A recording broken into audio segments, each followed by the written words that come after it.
Já temos, portanto, o nosso Data Lake devidamente carregado. Podemos agora realizar o trabalho principal deste projeto número 9, que é o pré-processamento e análise. O que eu vou mostrar para você a partir de agora não é trivial.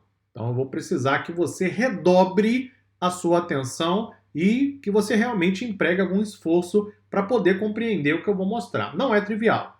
A grande maioria dos analistas de dados não sabe trabalhar com dados não estruturados, não sabe trabalhar com um banco como o MongoDB, não sabe extrair dados de Data Lake. Eu quero que você saiba.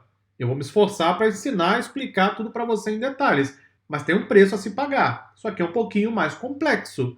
Então é só você prestar bastante atenção, acompanhar as aulas na sequência, colocar os comentários nas células à medida que você for compreendendo os conceitos. Tenho certeza que ao final deste projeto você vai poder adicionar mais uma ferramenta na sua caixa de ferramentas. Vamos lá? O que nós fizemos a partir de agora? Você vai encontrar uma série de perguntas ou de solicitações, de questões de negócio e então um bloco de código para resolver. Até o final do Júpiter. Então eu tenho uma questão, um bloco de código, uma questão, um bloco de código. Vamos praticar exaustivamente para que você leve o máximo de conhecimento para casa. E aí nós vamos trabalhando com código Python e também com funções ou recursos do próprio MongoDB. Você vai perceber que algo que poderia ser muito complexo usando apenas Python vai ser bem mais simples com a ajuda do MongoDB. E é essa a proposta. Vamos começar? Então, primeira coisa que eu quero, agregação para calcular o número de posts em cada categoria. O primeiro passo para resolver isso aqui é você compreender minimamente os dados, né? Aqui, veja que eu busquei um exemplo do que eu tenho cadastrado, já carregado lá no Data Lake. Isso aqui são dados de um post, ok? Eu tenho o ID, nesse caso é uma identificação que foi criada pelo MongoDB, quando nós fizemos a carga de dados. Se você observar aqui no dataset, vou abrir aqui para você, veja que não tem esse ID, porque esse ID foi criado pelo MongoDB como uma espécie de chave primária, como nós temos em um banco relacional. É um identificador único. Depois eu tenho status, e aí eu tenho o tipo, que é público, daquele post. Depois eu tenho a data de criação do post, uma data qualquer. Se permite ou não comentários naquele post, nesse caso permite. Eu tenho o título do post, que é um texto qualquer, porque não faz diferença aqui para o nosso exemplo. Eu tenho a descrição, isso aqui é o post propriamente dito.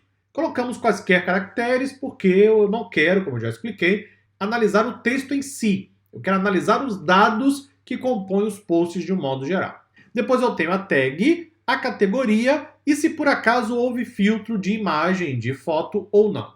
Então isso aqui é um documento, eu tenho 2.000 documentos como esse aqui, sendo que, claro, cada um tem diferentes IDs, status, títulos, descrições e assim por diante. O que nós queremos inicialmente? Agregação para calcular o número de posts em cada categoria.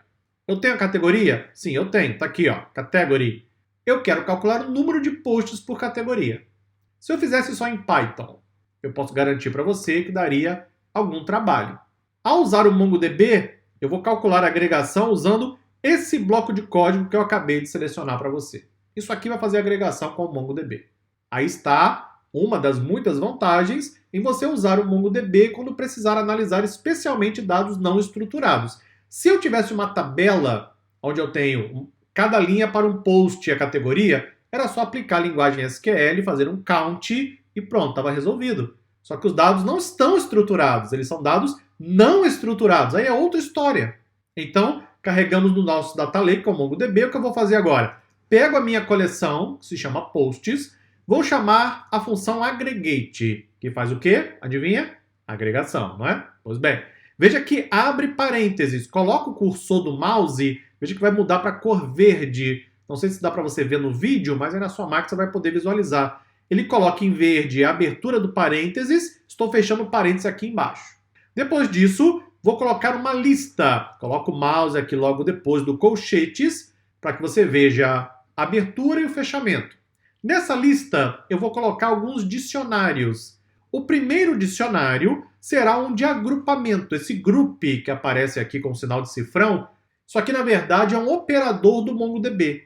Esse operador vai fazer um agrupamento, exatamente porque eu vou usar a função aggregate. E como que eu vou fazer esse agrupamento? Da seguinte forma, eu vou pegar o ID, que é a identificação única de cada post, e vou associar a categoria, nesse caso chamando exatamente o category.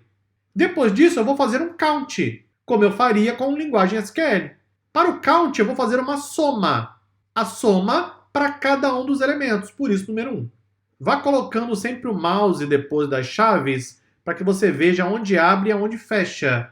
Na prática, nós temos aqui um dicionário aninhado, um dicionário de dicionários. Ah, mas eu nunca vi isso antes da vida. Deve ter visto sim, porque eu mostro isso lá no curso gratuito de Python. Lembra que é um dos pré-requisitos? Curso gratuito de Python. Acredite, lá no curso gratuito eu mostro dicionários aninhados. Não mostro MongoDB, mas mostro dicionários aninhados. E é isso que estamos fazendo, dicionário dentro do outro. Então eu faço um agrupamento, associo categoria ao ID. Eu então faço o count e faço a soma do count. Pronto, isso aqui é agregação, já poderia parar aqui. Só que eu quero ordenar o resultado, só para mostrar para você que é possível. Vou usar o operador sort, que é o operador do MongoDB. Ele vai ordenar pela categoria. Vai fazer isso para cada categoria. E aí eu vou colocar o count com -1. O que você acha que é o -1? O -1 é para fazer a ordenação em ordem decrescente, ou seja, do maior para o menor. Veja como faz todo sentido, não é? Vamos executar aqui esta célula, vamos imprimir, na prática, um objeto com o cursor do PyMongo. Eu então vou converter esse resultado para um dataframe do Pandas. Executa, imprime o dataframe. Olha o que eu tenho aí. Exatamente cada categoria e o count. Pronto, número de posts por categoria. Não foi isso que nós queríamos? Fizemos o pré-processamento dos dados, ou seja, usamos o MongoDB para o pré-processamento, calculamos o que nós precisamos e vamos agora fazer a análise. Vou listar as categorias, que nesse caso são os IDs, e vou colocar isso em um gráfico de pizza, um pie chart, para realizar a nossa análise e ver o percentual de posts para cada uma das categorias. Observe como o MongoDB facilitou e muito o nosso trabalho. É claro que no primeiro momento existe uma curva natural de aprendizado que é conhecer os operadores. Mas foi para isso que você veio até aqui, não é isso? Exatamente para aprender. Então estou ensinando para você os operadores com o MongoDB e com o PyMongo. Para que você possa agora, sempre que tiver dados não estruturados, quem sabe carrega no MongoDB e pronto, vai fazendo agregação, vai fazendo soma, contagem e muitas outras opções que eu vou trazer agora ao longo dos próximos vídeos. É só você me acompanhar.